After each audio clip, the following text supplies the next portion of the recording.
এই তো এই লিঙ্কন ভাই কেন ডাক করে এদিকে? এটা তো বুঝতেছি না, ওটকা ফোন করে কইলো বিউটি বোর্ডিং আয়, আইলাম তো বিউটি বোর্ডিং এ খাওয়াই বোধ হইব নাকি ভাই? খাবার এইখানে সে লিঙ্কন ভাই? দেনাও কথা যে দাম। না না তার দাদা। ও অটোগ্রাফ দিবি? না না না, অটোগ্রাফ লাগবে না, অটোগ্রাফ লাগবে না, অটোগ্রাফ আমি আগেই নিছি। আপনারই বই দাদা, আপনার জন্যই ডাকাইছি আজকে। ডেকে এনে অপমান। দেখিয়ে নে অপমান, কি একটা অবস্থা। তো আজকে কথা বলবো এই 3টা বই নিয়ে। যাই হোক, বই নিয়ে পরে কথা বলতেছি। বই 3টার নাম আগে বইলা নেই। 3টা বই বিবলিওফাইল প্রকাশনীর, রুদ্রাক্ষ, পদ্মনাভ, আর একটা ছোট্ট বই আছে, এটা পরে কথা বলতেছি।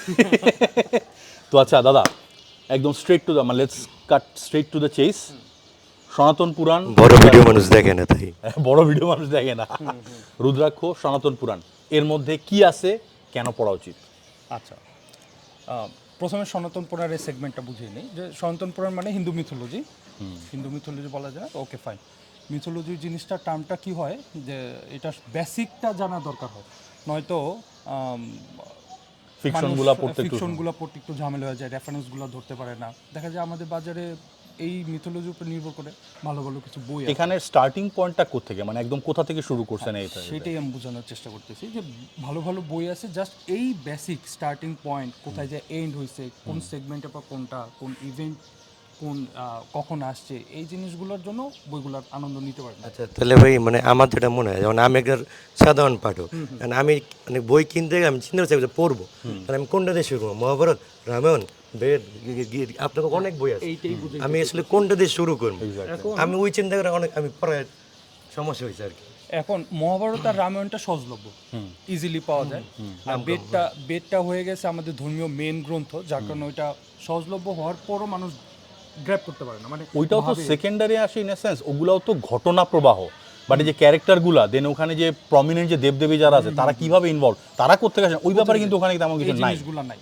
তো ওই চিন্তাটা করেই আমাদের তো 18টা পুরাণ, আবার উপপুরাণ আছে, ওই সবই আবার। তো ওই চিন্তাটা করে আমি এই বই দুটা লিখছি এবং সামনে আরও লিখতেছি। তো এই বইগুলো পড়ার পর যেটা হবে যে বেসিক যে লাইন আপটা সেটা বুঝে যাবে পাঠক ইজিলি। ইয়েতে কিন্তু আমাদের কিন্তু মোটামুটি মৌলিক অনেক ভালো হিন্দু মিথোলজির উপর মানে বেস করে ভালো ভালো ফিকশন আছে, ফিকশন আছে। ফিকশন ভালো ভালো আছে, বাট সমস্যা হচ্ছে ফিকশনের মজাটা ম্যাক্সিমাম লোকজন পায় না। কেন? কারণ হচ্ছে যে বেসিকে তো সমস্যা, কারণ বেসিকটা তো জানি না এই ক্যারেক্টার কোত্থেকে আসে, এই ক্যারেক্টারের পাওয়ার কি, এই ক্যারেক্টারের উৎপত্তি কোত্থেকে। আরো একটা বড় ব্যাপার যে এই ক্যারেক্টার কোন দেবতার বর পেয়ে পাওয়ার, Exactly. কি সামহাউ কিভাবে ওই বরটা পাইছে, এই যে যেমন আমি মিথোলজিক্যাল ফিকশনের আসল মজা উঠাইতে হইলে এখান থেকে, এটা টেক্সট বই। অ্যাকচুয়ালি এটা আপনি যদি এটা করতে পারেন যে সাপোজ অনেকেই লাইক থর রে চিনতো না, ওরা মার্বেলের মুভি দেখে থর রে চিনছে, কিন্তু আসলে থর যে কি লেভেলের ব্রুটাল একটা পরের ব্যাক স্টোরি অনেক বিস্তৃত, ঠিক না? ওর কত কত আর্ক আছে, Yes. ঠিক না? ওগুলা মার্ভেল তো চাইল্ডিশ একটা ইয়া করে ফেলছে, একটা যার কারণে just, আমরা খুব সুন্দরভাবে আচ্ছা থর ফাইন একটা হিউম্যান বিং, সোনালি চুলে, দেখেন কিন্তু ওর ব্রুটালিটি চিন্তা করলে তখন তো ওর এই অ্যাপিয়ারেন্সের সাথে যায় না জিনিসগুলো। এগুলো কিন্তু সই করেন এখানে, অনেক কিছু বাকি। এই ঠিক আছে, ওই ডার্ক এত আমি ওই জায়গাতে বললাম যে যে একটা নতুন পাঠক যখন পড়তে যাবে, ঠিক না, সে যদি র্যান্ডমলি একটা বই পড়ে, আলটিমেটলি সে কিন্তু ওই একটা জিনিস বুঝবে, কিন্তু যদি শুরু থেকে আস্তে আস্তে পড়া শুরু করে, সে পুরো জিনিসটা গ্র্যাব করতে পারবে। ক্যারেক্টারটা ধরতে পারবে। এখানে ব্রহ্মা, নারায়ণ, শিব, দুর্গা, সতী, কালী, বিশ্বকর্মা, মানে মোটামুটি প্রমিনেন্ট সমস্ত ক্যারেক্টারের উৎপত্তি এখানে। মানে এক্স্যাক্টলি আমার যেটা মনে হচ্ছে যে ইলিয়াড অডিসির সাথে আমি যদি প্যারালাল টানি, ইলিয়াড আর অডিসি তো যেটা ঘটনা প্রবাহ রামায়ণ আর মহাভারতের মতো, বাট গ্রিক মিথোলজি বা এবং মিথোলজির দেবদেবীদের যে পরিচিতি, ওইটা না পড়লে কিন্তু ইলিয়াড আর অডিসির প্রপার মজা পাওয়া যাবে না। তো এক্স্যাক্টলি এইটা হইতাছে এই সেই টেক্সট, যেটা পড়লে আপনি রামায়ণ আর মহাভারতের এবং অন্যান্য ফিকশনের পরবর্তীতে মজাটা পাইবেন। আপনি করবেন এটাও পাঠ্য পুস্তকে অ্যাড করে দেবো। না, এটা তো মনে অলরেডি যাচ্ছে এরকম টাইপের একটা জায়গায়। এবার লাইব্রেরিতে, এটা অলরেডি সরকারি লাইব্রেরিতে, এটা কি টেন্ডার জানি, এটা গ্রন্থকেন্দ্রের পাবলিক লাইব্রেরি, তো অলরেডি এটা যাচ্ছে। আচ্ছা, এরপরে আসছে পদ্মনাভ, আশা করি এটাও যাবে।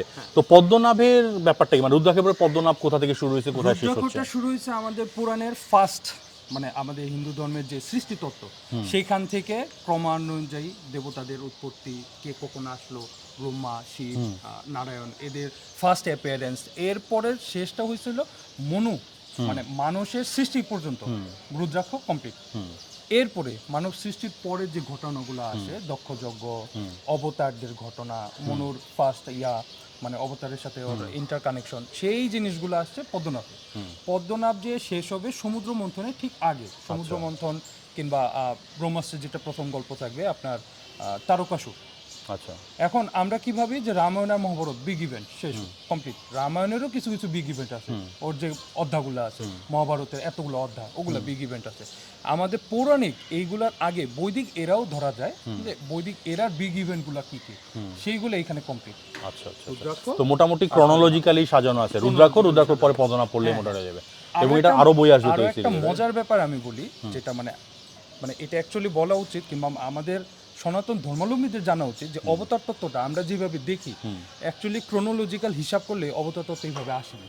আচ্ছা আপস অ্যান্ড ডাউনস আছে। আমরা ফার্স্টে মৎস্য কুর্ম এইভাবে আসি, কুর্ম অনেক পরে।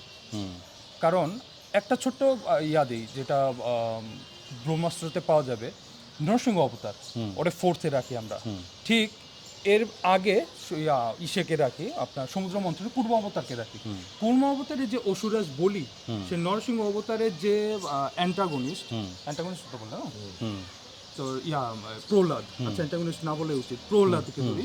তো প্রহ্লাদের নাতি বলি, সেই বলি নরসিংহ অবতারের আগে কুর্ম অবতারকে যদি রাখি, তাহলে বলি সে কুর্ম অবতারের সময় এক্সিস্ট করতেছে। হাউ মানে বাবা বাদে দাদু বাদে সে নাতি আগে এক্সিস্ট করতেছে। তো এই যে প্যারালালের একটা ব্যাপার চলে আসে, এগুলোর অনেকগুলো ব্যাখ্যা আছে। লেখেন নাতি টাইম টেবিল আর যে রিসেন্টলি তো এটা নিয়ে যে ওম্বালে ফিল্মসের একটা যে 3D অ্যানিমেশন যেটা খুব হিট করলো, এটা হিরণ্যকশিপু বধ নিয়ে আর কি। এটা ইয়েস, তো পদ্মনাভী হিরণ্যকশিপু হিরণ্যাক্ষ এদের এই কাহিনীটাও এখানে আছে, ফাইট সিন আছে, এদের আপস এন্ড ডাউনস আছে, এরা কিভাবে অবতার, কেন এরা দেবতাদের প্রতি আক্রোশ, ওদের এই সব কিছু এগুলাতে আছে, মানে প্রপার অ্যানালিসিস এটার মধ্যে। Proper analysis. আচ্ছা এখন আসি last but not the least, দাদার মৌলিক দাদা মিথোলজি সবচেয়ে জঘন্য বই, জঘন্য বই, মিথোলজি বেসড দাদার প্রথম সবচেয়ে ক্রিটিক্যাল বই, সবচেয়ে, এবং এটাই মনে আপনার প্রথম কাজ ছিল মৌলিক, রাইট? আচ্ছা, এবং এইটার করোনার সময় কাজ, এবং এইটার করোনার সময় এবং এইটার আমরা সেকেন্ড এপিসোড এক্সপেক্ট করতেছি এনি টাইম সুন। আচ্ছা, তো আমি যদি বলি যে যারা ব্রহ্মাস্ত্র দেখছে, ব্রহ্মাস্ত্র মুভিটা যারা দেখছে, যেটা না খুব তোলপাড় হয়েছে এক সময়, হ্যাঁ, তো ওইটার সাথে যদি প্যারালাল টানি তাইলে কেমন দাঁড়ায় জিনিসটা? না, ওইটার সাথে প্যারালাল কেন টানা যাবে না? ব্রহ্মাস্ত্রটা হইছে বড়, মুভি তো আসছে পরে, আপনার এটার সঙ্গে আগে, হ্যাঁ, স্কেলটাও বড়, ওদের ক্যারেক্টারগুলোও বড়, অলরেডি অ্যাডাল্ট। আর আমার শিবহামের ক্যারেক্টার বাচ্চাও। আপনি এটার সাথে কাইন্ড অফ কাকে ইয়া করা যায়, সিমিলারিটি কাকে করা যায়, পার্সি জ্যাকসনকে করা যায়। পার্সি জ্যাকসন, আচ্ছা। কিন্তু পার্সি জ্যাকসন একটা ক্যাম্প ছিল, হাবলাররা সব ওইখানে যায়, আমার এখানে ক্যাম্প নাই, এটা ফ্রিলি ওরা মানে জাস্ট এই ওয়ার্ল্ডের ভিতর ওদের আমি ইয়া করে দিছি। নর্মালি আমাদের মিথোলজি নিয়ে যারা এরকম উপন্যাস লেখে, ওরা যে কাজটা করে যে জন্ম হয়েছে ওর সামহাও কিছু একটা পাওয়ার আছে, কিংবা ওদের ফ্যামিলি ব্যাকগ্রাউন্ড ওইভাবে আসছে, তো এরকম আমার তো কাইন্ড অফ ওই রকমই। আর এই প্রচ্ছদটা দেখা অ্যাকচুয়ালি একটু ডিসিভিংই লাগে। প্রচ্ছদ দেখা যতটা নির্মল বা যতটা নিষ্পাপ মনে হয় যেটারে, এটা অ্যাকচুয়ালি বলতে গেলে বেশ ব্রুটাল এবং হার্ডকোর একটা মিথোলজিক্যাল ফিকশন। এটা প্রচ্ছদ actually doesn't do it justice. প্রচ্ছদ সুন্দর বাট সিম্বলিক, না পড়লে বোঝা যাবে না। এই বইটার টাইমলাইন, টাইমলাইন লিনিয়ারে না, নন লিনিয়ারে। আচ্ছা আচ্ছা আচ্ছা, কখনো ইসেতে যাচ্ছে, প্রেজেন্টে যাচ্ছে, কখনো ফিউচারে চলে প্যারালালি যাচ্ছে। চলতেছে, ফিউচার বলতে গেলে ওরকম ফিউচার না, মানে একদম ফিউচারিস্টিক না, মানে ওইটা থেকে জাস্ট একটু আগের ঘটনা। আবার কখনো হুট করে প্রেজেন্টে না আসে, পাস্টে চলে যাচ্ছে, আবার পাস্টেরও আরও পাস্টে চলে যাচ্ছে, তারপর আবার প্রেজেন্টে আসছে। এখন এটার জন্য হয়তো এটা শোনার পর মানুষ ভাবে হ্যাঁ এটা কি করতেছে, এটা কি বুঝবে, ডার্ক এন্ড নকল। আমি ওইরকম লেখার ইচ্ছে ছিল, কিন্তু ওরকম হয় নাই, ওইটা সম্ভব না, আমি পারবো না, পারতে পারি। যাই হোক, এইটা টাইমলাইন দেওয়া আছে, অধ্যায়ের শুরুতেই টাইমলাইনগুলো দেওয়া আছে, আর গল্পের এন্ডিংগুলা মানে প্রত্যেক চ্যাপ্টার এন্ডিংগুলা একটু মনোযোগ দিয়ে পড়লে টাইমলাইনটা ধরতে পারবে। আচ্ছা ঠিক আছে, এটা হুক আপটা। তো বলতে গেলে এই প্যাকেজে এই তিনটা, এই বিবলিওফাইলের তিনটা বইতে মিথোলজির অ্যানালিসিস, মানে মিথোলজির অ্যাকচুয়াল যে বেস টেক্সট, আর দেন সঙ্গে একটা ফিকশন অলরেডি আছে। এই তিনটা বই অবস্থা মানে বলতে গেলে রুদ্রাক্ষ মনে হয় প্রায় শেষ, এবং আপনাদের তো নেক্সট যে কনসাইনমেন্ট পুরোটা গ্রন্থকেন্দ্রে চলে যাবে। না না, নেক্সট অ্যাসাইনমেন্ট না, সেকেন্ড এডিশনটাই গ্রন্থকেন্দ্রে, সেকেন্ড পুরোটাই চলে যাবে, এটা অল্প কিছু কপি আছে। আচ্ছা, পদ্মনাভের মনে হয় বেশ কিছু আছে, আর শিবহামও প্রায় সেকেন্ড এডিশনই আছে, সেকেন্ড এডিশনে আছে, এটা আবার ওকে। তো সোজা কথা, মিথোলজিক্যাল ফিকশন যারা পড়তে পছন্দ করেন এবং মিথোলজি সম্পর্কে আরেকটু জানতে এবং বুঝতে চান এবং এটার প্রপার মজা নিতে চান, তাইলে এই দুইটা বই মাস্ট রিড, রুদ্রাক্ষ আর পদ্মনাভ। আর এটা পাশাপাশি যদি সঙ্গে একটা মানে একদম সঙ্গে সঙ্গে চট করে একটা হিস্টোরিক্যাল ফিকশনের মজা নেই বা মানে মিথোলজিক্যাল ফিকশনের একটা যদি মজা নিয়ে যান তাইলে। এবং ভাই এটা নিয়ে আমার একটু যে বঙ্গোপসাগর একটা যে জায়গাটা আছে, যে লাইক আপনারা যারা পড়বেন আর কি, মানে ওইটা পড়ে আমার মাথা নষ্ট হয়ে যাবে। জাস্ট ওই জায়গাটুকু বঙ্গোপসাগরে কি হয়েছিল, বঙ্গোপসাগরের একটা রহস্য কি হয়েছে এটা আমরা কমন আর কি। আচ্ছা, আরো কিছু ব্যাপার আছে এই বইটা। এই ছেলেটা কে ক্যামেরা ধরে রয়েছে? ক্যামেরার পিছে একটা লোক ক্যামেরা আছে। কে আছে? Get him out of it. এগুলো রেকর্ড করতেছ কি জন্য? যাও এখান থেকে, get the fuck out of it, যাও।